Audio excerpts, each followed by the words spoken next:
Militer Rusia memperbarui operasi militer khusus di Ukraina dalam 24 jam terakhir.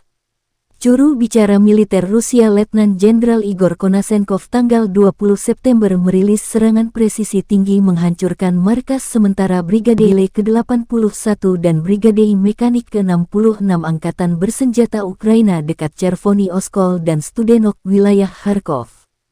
Juga markas Brigade Mekanik ke-93 dekat Bogorodichnoye, Republik Rakyat Donetsk digempur. Serangan mengakibatkan eliminasi lebih dari 120 prajurit Ukraina, 3 tank dan 12 kendaraan bermotor, kata Igor Konasenkov.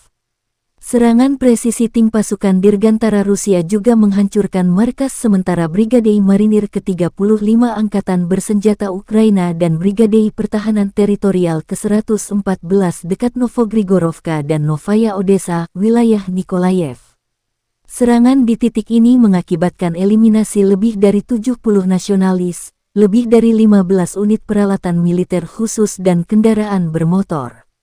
Serangan artileri Rusia terhadap posisi tempur Brigade Infanteri Mekanis ke-59 dekat Ternovka dan Andreyevka, wilayah Kherson, mengeliminir hingga 100 prajurit dan 7 kendaraan lapis baja tempur. Selain itu, bengkel pabrik kendaraan lapis baja di Nikolayev juga dihancurkan. Secara total, 295 pesawat dan 155 helikopter, 2007 kendaraan udara tak berawak, 375 sistem rudal pertahanan udara Angkatan Bersenjata Ukraina dieliminir.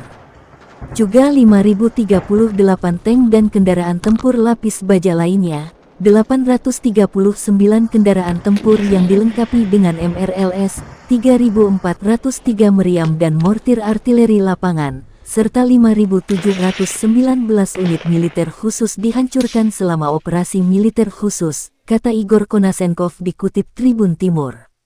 Dari kubu Kyiv, Kementerian Pertahanan Ukraina merilis sebanyak 160 prajurit Rusia gugur dalam 24 jam terakhir. Total 54.810 prajurit Federasi Rusia meninggal sejak awal invasi hingga hari 208. Tanggal 20 September, korban dari dua pihak terus berjatuhan.